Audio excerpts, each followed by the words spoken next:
네, 우리 앞뒤 좌우에 계신 분들하고 인사 나누시겠습니다. 사랑합니다. 사랑합니다.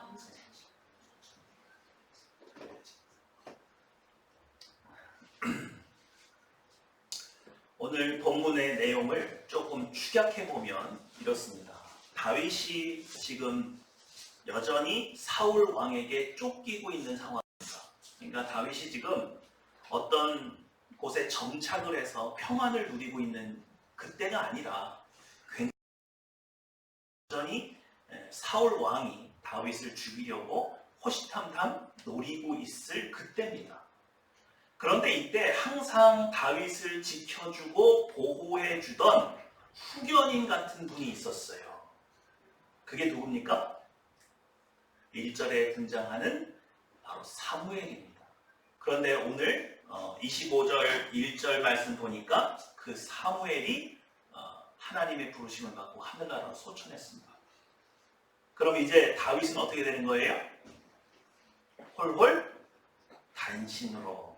물론 부모님은 살아계시지만 사울 왕의 어떤 계략에서 자기를 구원해 줄 만한 실질적인 능력을 가진 사람은 이제 없는 겁니다. 여러분, 이 대목이 되게 중요한 대목이에요. 자, 왜 하나님은 이 시점에 다윗이 그렇게 궁핍하고 여전히 힘든 삶을 살고 있는 이 시점에 사무엘 선지자를 데려가셨습니까? 그게 뭘 의미하죠?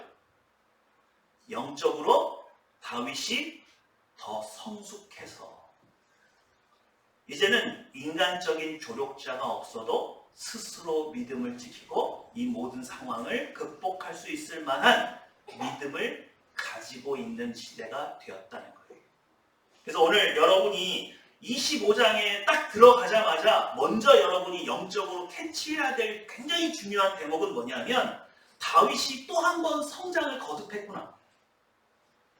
사무엘 선지자가 그에게 머리에 기름을 부어서 너는 장차 하나님께서 왕이 되게 하실 거야 라고 말했던 그 성장 과정 속에서 이제 거의 다 왔구나. 그래서 이제 사무엘의 조력이 없어도 스스로 왕이 되는 길을 걸어가고 있구나. 그걸 여러분이 깨달으셔야 돼요. 이해가 되시죠? 더 재밌는 건 뭐냐? 자, 4절 말씀 한번 읽어보겠습니다. 4절이에요. 4절, 5절.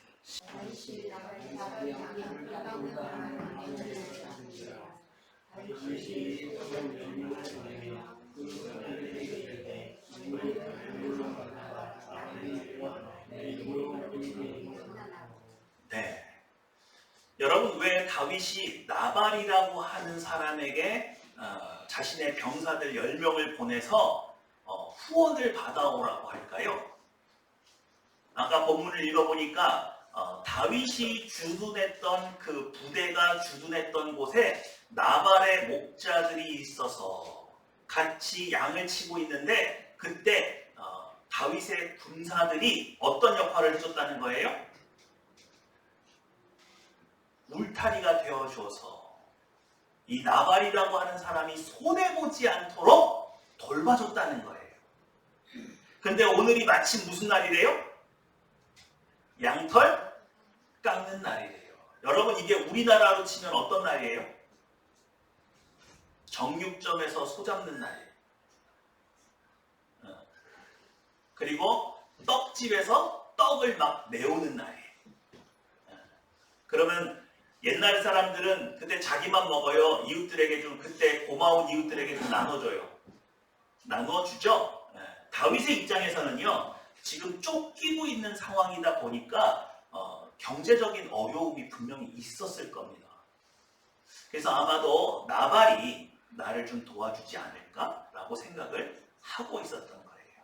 자, 그런데 여기서 한 가지 더 중요한 사실이 있어요. 여러분, 그냥 다윗이 뭐 좀 나발이라고 하는 사람에게 뭐 여러 가지 도움을 주어서 좀 도와달라고 하나보다 그게 아니라, 여러분, 지금 다윗이 어떤 상태라고요? 쫓겨다니고 있는 상태죠? 그럼에도 불구하고 자신이 쫓겨다니는 이 상황 속에서도 다윗은 어떤 일을 하고 있어요? 국민들을 지키고 보호하는 일을 하고 있어요. 여러분, 곳간에서 인심 난다는 말이 있죠? 곳간에 뭐가 있어야 인심을 쓰는 거예요? 내가 먹을 게 풍족해야 남도 돕는 거예요. 근데 지금 다윗의 사정을 보면 먹고 살만해요? 힘들어요?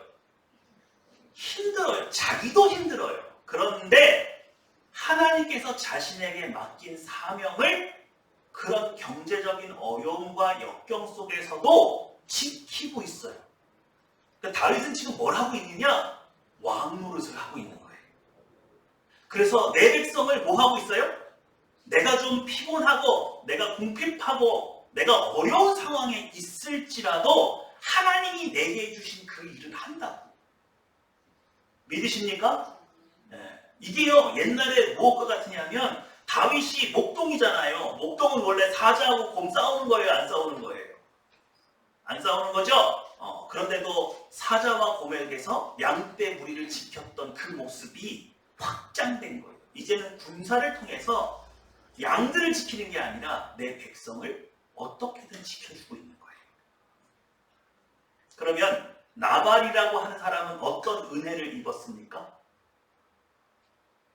생각지도 않은 왕의 통치로 말미암아 보호를 받았죠. 그죠? 여러분, 오늘 이 말씀을 볼 때 제가 이렇게 장황하게 설명하는 이유 중에 하나는 오늘 이 내용이 굉장히 심오해요. 지난 토요일 날 오전에 하나님께서 이 말씀을 저에게 주시고 이 말씀을 계속 묵상하게 만드시는데 이 안에서 끊임없이 무언가가 나와요. 자, 우리 한번 보겠습니다. 여러분, 다윗 들어보셨죠? 이름의 뜻이 뭘까요? 다윗, 데이비드. 이름의 뜻이 뭘까요?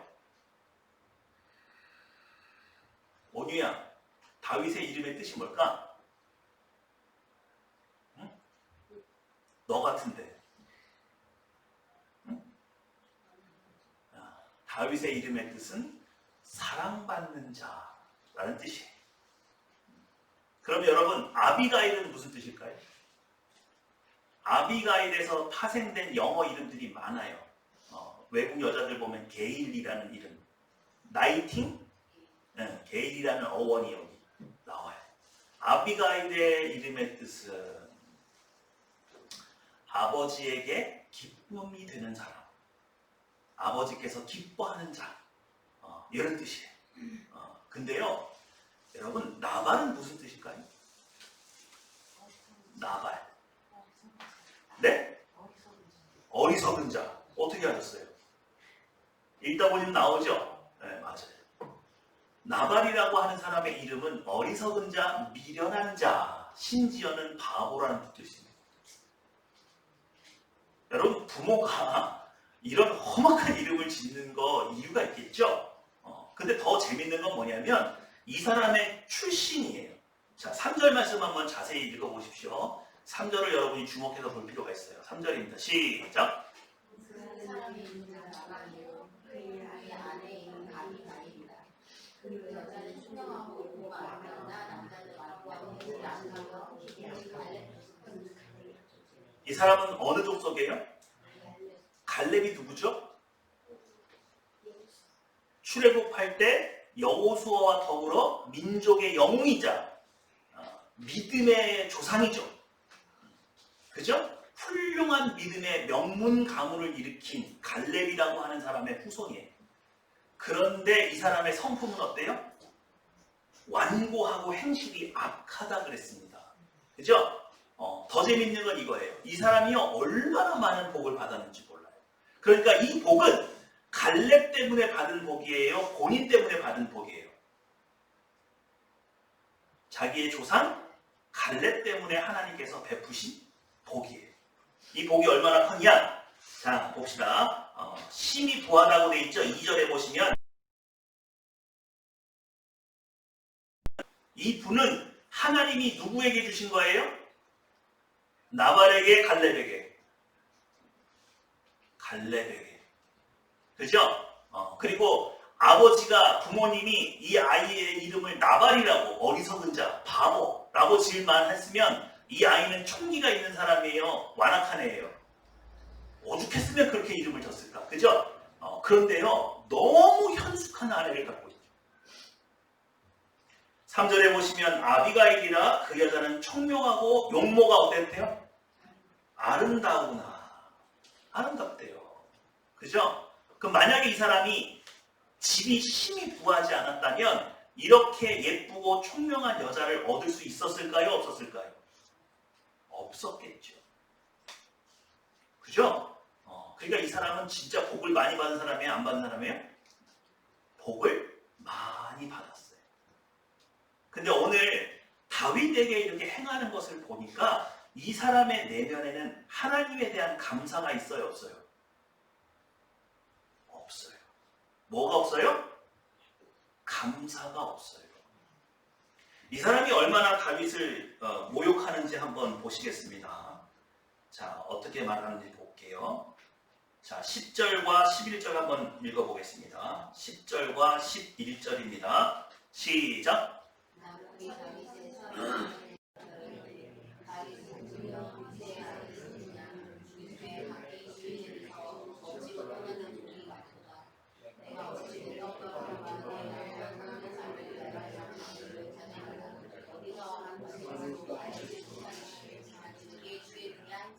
네, 여러분 뭐라고 말해요? 다윗의 인물됨을 뭐라고 평가했느냐? 너 주인에게서 떠난 개 같은 좋은 사람이잖아. 그죠? 근데 여러분 다윗은요 골리앗을 쳐부순 민족의 영웅입니다. 다윗을 모르는 이때 당시 이스라엘 사람이 있어요? 없어요? 없죠? 골리앗을 쳐부수고 블레셋을 물리친 것만으로도 다윗은 존중받아야 될 사람이고 그는 군대 장관이었습니다. 국방부 장관이었어요.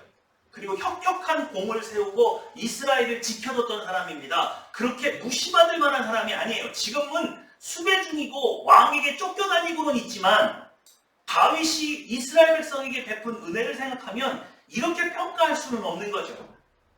그런데 나발은 다윗을 평가절하합니다. 다윗? 그 주인 배신하고 떠난 사람? 그리고서 뭐라고 그래요? 어디서 왔는지도 알지 못하는 사람에게 내게 주겠느냐. 그죠? 다윗은 지금 안중에 있어요? 없어요? 없어요. 여러분 제가 여기서 놀란 게 있어요. 그게 뭐냐면 하나님이 저에게 보여주시는 게 뭐냐면 야 이렇게 은혜를 받고 이렇게 복을 누리는 사람이 이렇게 인색할 수 있냐? 여러분 하나님께서 여러분에게 물질의 복을 주고 여러분에게 배우자의 복을 주고 자녀의 복을 주고 그러면 여러분 마음이 어떨 것 같아요? 비단결 같을까요? 그리고 막 주위에 있는 사람들을 막 베푸는 사람이 될까요? 희한하죠? 나발은 그렇게 많은 은혜를 받았는데도 불구하고 자기에게 도움을 준 사람조차도 알아보지 못하는 아주 인색한 삶을 살고 있어요. 제가 하나님께 여쭈어봤습니다. 하나님, 이 사람은 왜 안 변했죠? 이 사람은 이렇게 많은 은혜를 받았는데 왜 감사가 없죠? 왜 베풀지는 않지요? 하나님이 저에게 원하시는 질문이 이거였던 거예요. 저는요 이렇게 생각했단 말이에요. 하나님께서 은혜를 많이 베푸시면 사람이 변할 수 있다고 생각했단 말이에요. 그런데 하나님께서 오늘 나발을 보여주시면서 이렇게 말하는 거예요. 자, 나발은 하나님을 아는 사람이에요? 모르는 사람이에요? 아는 사람이죠? 하나님 믿는 사람이에요. 우리 공동체 안에도 나발 같은 사람이 있을 수가 있다 없다? 있다. 분명히 하나님께 은혜와 복을 누렸음에도 불구하고 감사하지도 않고 사람들을 무시하고 지금 나발은요 이해할 수 없는 우월감을 가지고 있어요. 다윗? 그게 누구야? 다윗이 누구예요? 민족의 영웅이죠. 이스라엘 백성을 수도 없이 구한 영웅이죠. 그런데 그를 무시하는 이유가 뭘까요? 도대체 나발이라고 하는 사람의 마음의 구조가 어떻게 삐뚤어졌길래 하나님에게서 그런 은혜를 부어받았는데도 이 사람은 변하지 않고 완고한 사람일까요? 그렇게 훌륭한 아내가 옆에서 항상 조력을 하고 있는데도 이 사람은 왜 변하지 않았을까요? 그러면서 하나님이 저에게 보여준 그림이 뭐냐? 이 나발은 이때 당시 이스라엘 백성들의 마음의 상태를 보여주고 이스라엘의 대표라는 거예요. 그리고 다윗은 그럼에도 불구하고 여전히 이스라엘을 사랑하시는 하나님. 그런데 오늘 그 하나님이 나발을 향하여 진노했어요. 제가 이렇게 읽어보니까 혹시 다윗이 나발이라는 사람이 원래 완고하고 악명 높은 사람인 줄 알았던 것 같아요. 자, 착한 사람 상 주고 나쁜 사람 벌 주는 것도 누구의 일이에요? 그게 왕의 일입니다. 오늘 다윗이 단단히 열을 받았어요. 그리고 자기의 군사 400명을 이끌고 이 집을 쑥대밭으로 만들겠다고. 그러니까 다윗이 여러분 여기서 이렇게 뭐 먹을 것 좀 안 베풀었다고 이렇게 사람 집을 갖다 초토화시킨다는 게 말이 되나? 그렇게 생각하실 게 아니고 오늘 다윗은 하나님의 마음으로 분노한 거예요. 베푼 게 있는데 나오는 게 없어요. 감사할 줄 몰라요. 하나님께서 그토록 은혜를 베푸셨는데 베풀 줄 몰라요. 은혜를 받았는데 그 은혜가 흘러가지 않아요. 오늘 다윗이 열받았습니다. 하나님의 마음 같아요. 이러면 돼요, 안 돼요? 안 된다. 그리고 아마도 제가 볼 때에는 나발이라고 한 사람이 목동의 일이 얼마나 험하고 위험한 일인지 잘 모르는 것 같아요. 그런데 다윗은 그 험한 일을 알죠. 목동 일을 하다 보면 사자도 나오고 곰도 나올 수 있습니다. 그걸 다 누가 지켜주고 보호해 준 거예요? 다윗과 다윗의 군사들이. 그죠? 여러분 이거는 우리에게 어떻게 적용되면 좋으냐면요. 여러분 내가 오늘 차를 타고 운전하잖아요. 근데 운전 나만 잘하면 교통사고 안 일어납니까? 아니죠. 그 누군가가 나를 지켜주고 보호해 주는 거예요. 근데 우리 그거 생각 못하고 살죠. 하나님이 정말 나를 수도 없이 많은 역할에서 지켜주시고 보호해 주시고 나와 함께 동행하시는데 그 동행하심을 전혀 이해하지 못하는 사람은 감사가 없어요. 제가 이 그림들을 이렇게 보고 하나님께 질문을 드렸습니다. 하나님, 이 사람은 왜 변하지 않습니까? 근데 마치 하나님이 그러신 것 같아요. 그래, 너 내가 원하는 질문은 해꾸라지. 그래, 내가 이제 보여줄게. 그러면서요, 제가 이 상황 자체가 이해가 안 되니까 하나님이 저에게 저보다 뛰어난 한 분을 소개시켜 주시고 그분의 해석을 저에게 보여주셨어요. 자, 다음 거 한번 보여주실래요? 자, 앞에 잠깐만 죄송한데 다시 한번 보여주세요. 여러분 오늘 말씀의 제목이 뭐예요? 나발의 죄. 자, 그럼 나발은 무슨 죄를 졌죠? 감사하지 않은 게 죄입니까? 베풀지 않은 게 죄인가요? 우리 다음 거 한번 볼게요. 자, 보겠습니다. 한번 읽어주세요. 시작.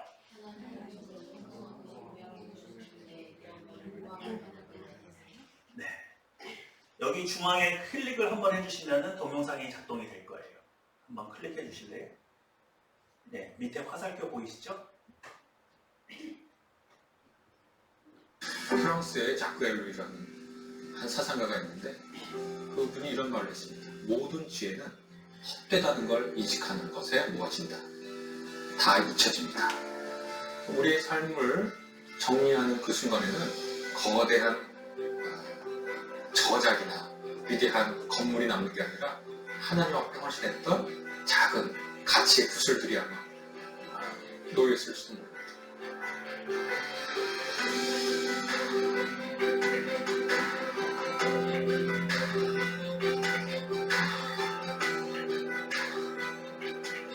그거는 굉장히 오래된 질문이고 아마 어떤 무리나 공동체, 사회를 만들어 살면서부터 나왔던 질문 같아요.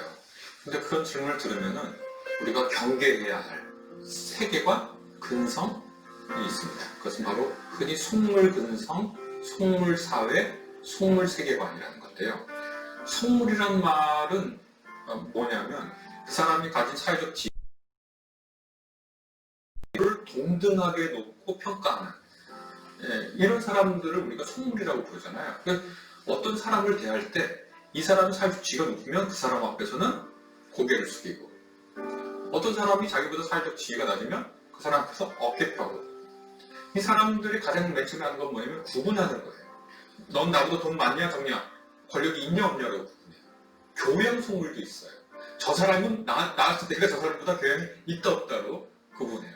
심지어 교양도 그 사람이 가진 교양과 그 사람의 가치를 동등하게 놓고 판단하는 것이라면 그것은 속물근성에서 하나도 다르지 않습니다. 실상 우리 스스로의 모습이기도 하죠. 이런 속물들의 가장 큰 특징은 뭐냐면 비교하고 구분해서 차별을 만드는 거예요. 그 다음에 비교하고 구분하고 차별을 한 것을 하나의 위계 질서처럼 만들어서 이 안에서 사는 거예요. 여기서는요 거의 99.99%가 행복하지 않습니다. 이 속물사회는 행복할 수가 없어요. 왜냐하면 기본적으로 비교를 하게 되는데 우리는 늘 우리보다 잘난 사람들을 주변에 놓고 있거든요. 우리가 우리보다 잘난 사람들 누구인지 잘 알아요. 아마 화가 나요. 그리고 우리는 우리보다 늘 못난 사람들이 있는 걸 알아요. 그 속물들에 대해서는. 그럼 어떻게 되냐면 근거 없는 우월감이 있어요. 그런데 우리보다 못난 사람들이라고 흔히 생각한 사람들에 대해서 우월감이 크면 클수록 열등감도 커져요. 그러니까 우월감과 열등감의 롤러코스터를 타는 거예요. 이 사람이 행복하겠어요? 근데 속물사회에서는 100명이 그 사회를 구성하고 있다면 딱 한 명만 잠시 행복해요. 왜냐면 바뀌니까 순위가. 그리고 그러니까 그 한 명조차 주된 그 사람의 정서는 행복이 아니라 불안이에요. 자기가 이 지위를 놓치면 열등을 지잖아요. 이것이 속물사회가 가지고 있는 특징이고 거기서 나오는 정서입니다. 그래서 제가 맨 처음에 주셨던 질문이 있지만 우리가 그 질문을 생각할 때 우리가 잘하고자 하는 그 사회가 혹은 내 속에 속물근성 혹은 속물사회 속에서 내가 성공하고자 하는 것은 아닌가 하고 첫 번째 되돌아봐야 합니다. 그래서 그러면 기독교인들이 이 사회를 앞에 두고 속물근성을 앞에 두고 취해야 할 태도가 뭐가 있느냐? 그 두 가지로 요약할 수 있습니다. 첫째는 뭐냐면 가치를 생각하는 거예요. 속물들은 뭘 추구하는 겁니까? 높은 지위를 추구하는 거예요. 어떤 사람이 공부를 한다. 근데 이 사람이 속물이다. 그럼 뭐죠? 이 사람은 정말 진리를 밝히고 남들이 모르는 것을 발견해서 자기와 인류와 생태계에 보탬을 주려고 하는 게 아니에요. 이 사람은 과학자 중에 넘버원이 되고 싶은 거예요. 이 사람들이 관한 건 딱 하나예요. 높은 사회적 지위, 그거 하나예요.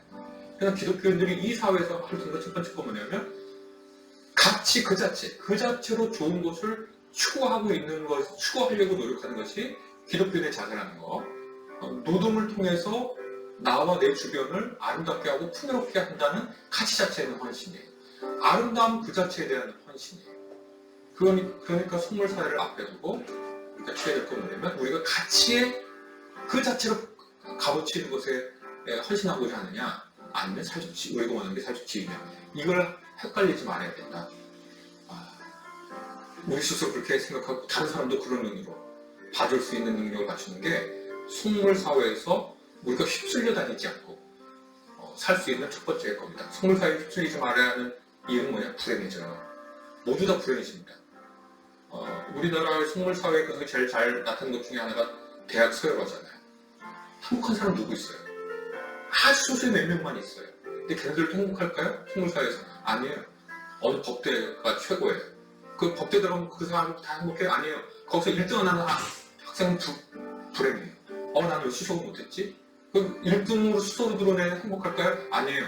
사법고시에 맨 먼저 제일 어린 나이에 합격하지 않으면 불안해요. 그래 불행해요. 이런 세상에서 살지 말자.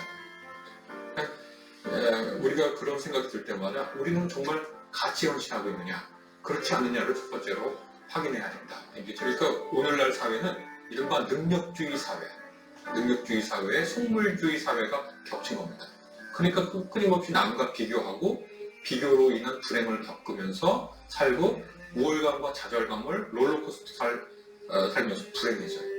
그러한 세상 앞에서 우리가 성서적 가치를 생각하고 그 가치를 실행하고 우리는 존재하는 그 자체로 선하고 아름답고 멋지다라는 하나님의 시선을 내면하면서 우리가 하는 작은 소풍 같은 일을 소중하게 생각하고 친구가 넘어졌을 때 일으켜주는 일을 훌륭한 일을 서로 여기고 하나님을 즐거워하는 것이다.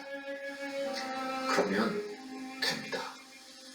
우리가 하나님의 일로 부르심을 받았지만 하나님이 우리에게 큰 짐을 맡겨주시는 분도 있지만 그렇지 않은 사람들도 있는데 하나님은 보시기에는 다 사랑스럽습니다. 우리 옛날 속담에 좋은 말이 있습니다. 열 손가락 깨물어도 안 아픈 손가락이냐, 다윗 손가락이나 제 손가락이나 이 방송을 보시고 있는 여러분의 손가락이 똑같습니다. 하나님은 다윗 손가락을 깨물어도 아픈 만큼 우리 손가락, 우리로 상징될 수 있는 손가락 깨무셔도 아프십니다.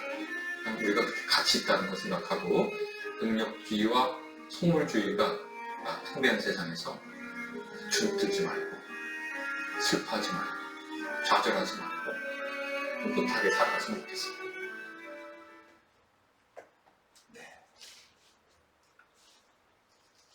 여러분, 나발의 죄가 뭡니까? 왜 나발은 그렇게 하나님에게 복을 받고도 이렇게 완고하고 인색한 사람이 되었습니까? 하나님은 그에게서 그가 노동하지 않은 큰 재물을 주셨고 그에게 아름다운 아내와 충직한 종들을 붙여주셨음에도 불구하고 그의 마음은 종짓잔 같아서 인색하고 엄색하고 자기밖에 몰라요. 오늘 그가 다윗을 어떻게 대하고 있는지를 한번 잘 생각해 보십시오. 내가 어디서 왔는지도 모르는 사람에게 내가 그걸 매매 풀어야 되는데, 근데 만약에 다윗이 군대 장관으로서 왔었으면 그 앞에서 그렇게 했을까요? 오늘 지명수배자가 아니라 자기보다 훨씬 더 권력을 가진 군대 장관, 국방부 장관으로 오늘 이 집에 방문했다면 이렇게 말했을까요? 이 사람이? 그렇지 않았을 거예요. 나발은 속물입니다. 사회적 지위가 자기보다 높다고 생각하는 사람 앞에서는 껌뻑 죽고 자기보다 낮다고 생각하는 사람은 짓밟아서 자기가 그들보다 우월하다는 행복감을 누리고 싶은 사람. 그리고 늘 그 지위를 놓치지 않기 위해서 더 재물을 모으면 모았지 베풀 수가 없는 사람. 그래서 하나님께서 그에게 이렇게 많은 것을 주셨지만 결코 그것으로 남을 돕지 않고 주변 모든 사람들과 행복할 수 없는 사람. 자, 여러분 오늘 이렇게 읽어보니까 아비가일과 나발이 서로 행복했을 것 같아요? 그렇지는 않았겠죠. 아마 아비가일이라고 하는 이 여인이 얼마나 현숙한지 나발은 죽을 때까지 몰랐을 거예요. 그저 자기가 돈을 많이 가지고 있으니까 이 여자 정도는 무시해도 되는 여자들. 아마 그렇게 좀 예의 없이 막 떨었을 가능성이 많죠. 그래서 여러분, 우리 졸부라고 하는 것도 이 속물이라고 하는 사람들의 특징이 그렇잖아요.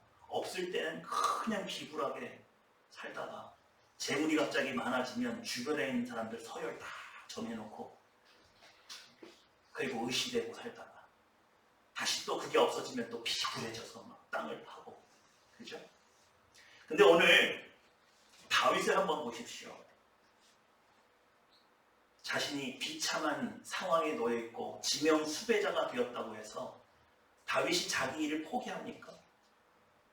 다윗이 자기를 비참하게 여겨서 스스로의 삶을 불행하게 여기고 내가 오늘 왜 살아야 되나 한탄하면서 살아가나요? 그렇지 않아요. 여러분, 이렇게 속물근성을 가진 사람들의 가장 큰 죄는 뭐냐면 주님과 한 발짝도 자신의 인생을 발을 떼지를 못해요. 주님께서 우리를 인도하시는 그 길로 가지를 못해요. 그러면서 항상 물어봐요, 주님 앞에. 그 길 가면 성공합니까? 그 길 가면 나 유명해집니까? 그 길 가면 나 먹고 사는 문제 이제 해결되는 겁니까? 주님 자체가 너무 좋아서, 주님을 너무 사랑해서 그 길을 가는 게 아니라 항상 주저주저 하면서 이 길이 맞냐고 물어보게 되는 거죠. 자, 다시 한번요. 나발의 죄가 뭡니까? 감사하지 않는 겁니까? 인색한 겁니까? 아니요. 비교하고 구분하고 차별. 왜 이렇게 많은 은혜를 받은 나발이 그렇게 인색함에서 한 발짝도 벗어나지 못하고 자기밖에 모르는 사람이 되었습니까? 여전히 비교하고 구분하고 차별해서 그렇습니다. 오늘 나발의 죄는 감사하지 않는 게 아니에요. 비교하는 거예요. 나를 항상 나보다 잘난 사람과 비교하고, 내가 생각할 때 나보다 경제적으로, 교양적으로, 학식이나 지식적으로 비교해서, 구분해서 차별하는 그 마음 때문에 하나님께서 이렇게 많은 은혜를 베푸셨지만 그는 감사할 수가 없는 사람이고, 주님을 믿고 따라서 자신을 인도하시는 그 인생의 길로 한 발짝도 나가보지 못하고 삶을 마감하게 됩니다. 자, 오늘 다윗이 400명의 군사를 일으키고 이 악한 나발을 죽이겠다고 선언을 하고 집에 찾아가는데, 아비가일이 현명하게도 집안에 있는 먹을 것과 일부 재산을 가지고 와서 다윗을 맞아들고 내 남편이 잘못한 것을 용서해달라고. 다윗이 그랬어요. 오늘 네가 나를 만나지 않았다면 너희 집은 거름터가 됐을 거다. 내가 너희 집에 있는 사람 한 사람도 살리지 않고 다 죽였을 것이다. 내가 너로 말미암아 그걸 찾는다. 그리고 다음날 아비가일이 남편에게 이 얘기를 합니다. 성경 말씀에는 이 뭐예요? 나발이 이 얘기를 듣고 열흘 만에 죽어요. 한번 볼까요? 몇 절입니까? 36절, 37절 한번 보겠습니다. 36절에서 38절까지, 36절에서 38절까지 말씀 시작.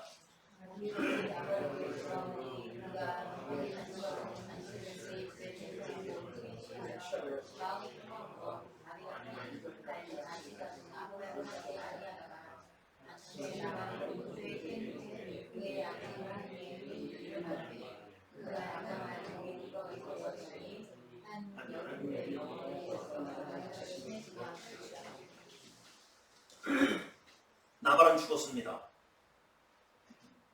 근데 오늘 여기 재밌는 표현이 나오죠. 나발이 잔치를 베풀었는데 누구같이 베풀었어요? 왕같이 잔치를 베풀었다 그랬습니다. 겉보기에 누가 왕 같아요?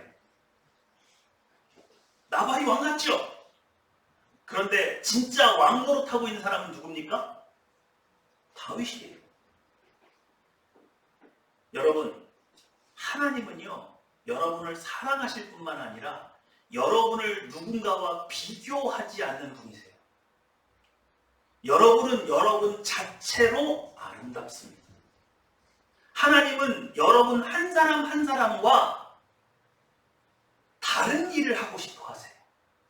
다른 계획을 가지고 계세요. 그러니 다른 사람과 나를 비교할 필요가 없어요. 하나님 왜 나는 일로 가라고 그러고 하나님 저 사람은 왜 절로 가게 하세요? 비교할 필요가 없어요. 저 사람의 길은 저 사람 나름의 아름다운 길이고 이 길은 내 나름대로 아름다운 길입니다. 들에 있는 꽃이 어느 꽃이 이뻐요? 코스모스가 이쁩니까? 진달래가 이쁩니까? 코스모스는 코스모스 나름대로 이쁘고 진달래는 진달래꽃 나름 이쁜 겁니다. 어떤 사람이요 이런 얘기를 해요. 여러분, 옷 같은 거 유행이라는 게 있잖아요. 그죠? 그래서 최신 유행의 옷을 입었어요. 그럼 그거 개성인가요? 네? 제가 놀라운 사진 하나 봤어요. 일본에 그 사진이 있는데요. 여자들이 커피숍에서 커피를 마시는데요. 옷이 전부 다 똑같아. 전부 다 꽃무늬 드레스를 입고 있는 거예요. 그게 그때 유행이었대요. 그 커피숍 안에 있는 사람들이 다 그 옷을 입고 있어요. 개성이 있어요, 없어요? 개성이 없어요. 개성이 없어요. 여러분, 교회에 여러분 모두가 이렇게 오늘 오셨잖아요. 그런데 하나님이 여러분 한 사람 한 사람을 위한 특별한 계획이 있는데, 하나님 나도 저 사람처럼 해주세요. 그렇게 말을 해서 우리 모두가 같아졌다고 생각해 보세요. 손은 누가 할 거예요? 발은 누가 하죠?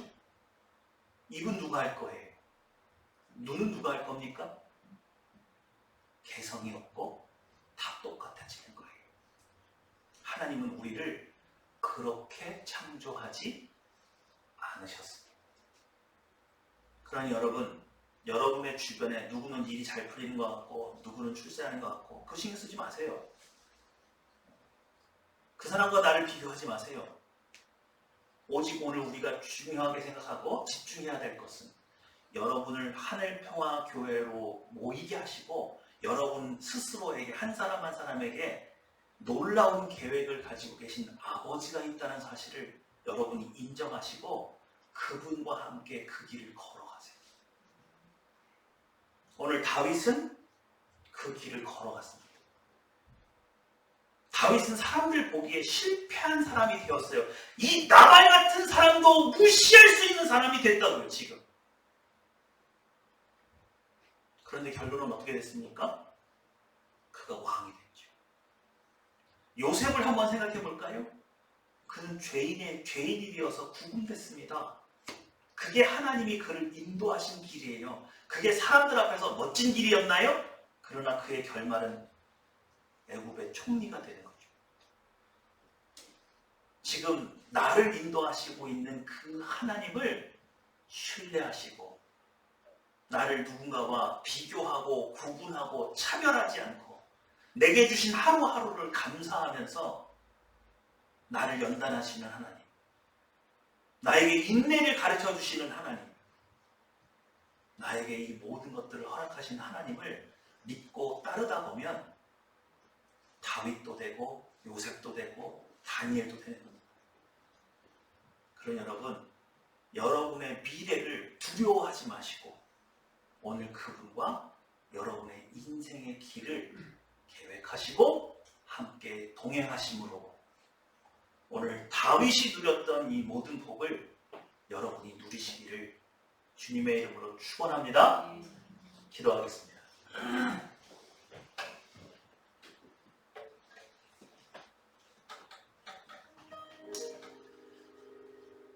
오늘 영상 속에 연대신학과 김학철 교수님,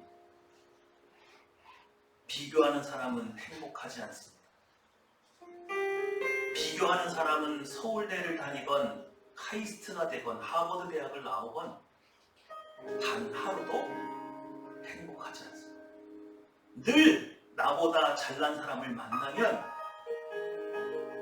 우월감을 가졌다가도 낙심해서 인생의 롤러코스터를 타기 때문에 그 행복은 얼마 가지 않는다고 했습니다.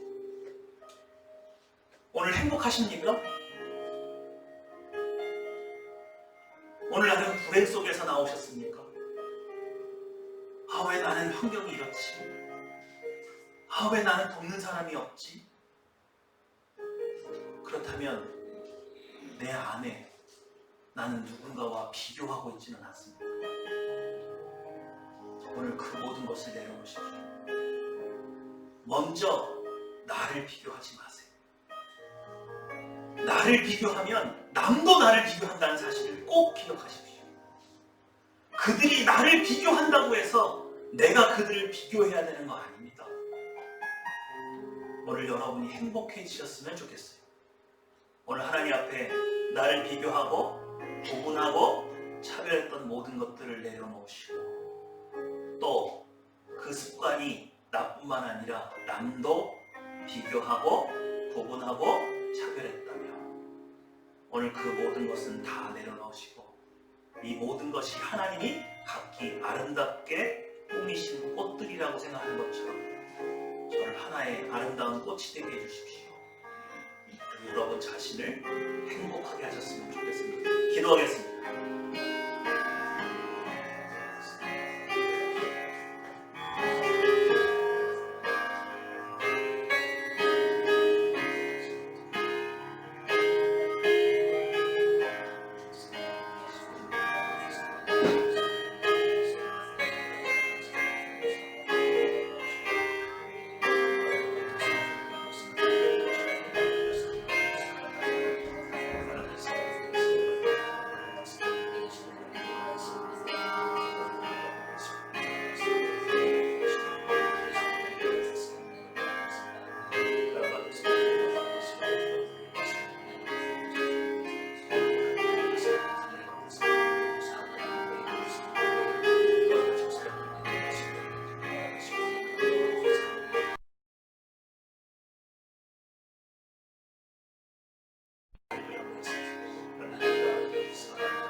내가 나보다 나은 사람과 나를 비교하면 내 장점은 보이지 않고 단점만 보입니다. 부모가 자녀를 다른 어떤 학생과 비교하면 내 아이의 단점만 보이지 장점이 보이지 않고 어떤 달란트가 가졌는지 하나님께서 이 아이를 어떻게 키우고 계시는지 알 도리가 없습니다.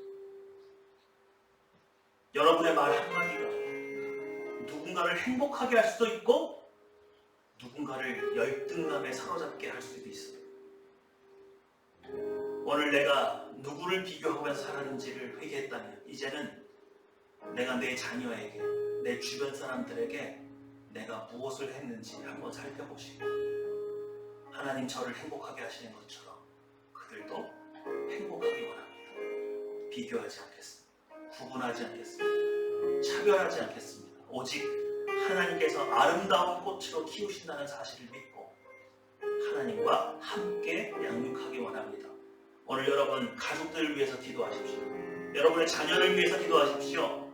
그리고 하늘평화교회를 위해서 기도했으면 좋겠습니다. 기도하겠습니다.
기도하겠습니다.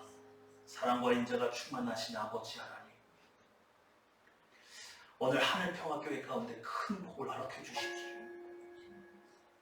내가 누군가를 비교하지 않고도 하나님께서 나를 사랑하시고 나는 그냥 그 자체로도 의미가 있고 아름답고 하나님과 동행하기만 할 수 있다면 나는 내 인생의 아름다운 열매를 맺을 수 있는 의미 있는 사람으로 살아갈 수 있다는 이 확신이 오늘 우리에게 필요합니다.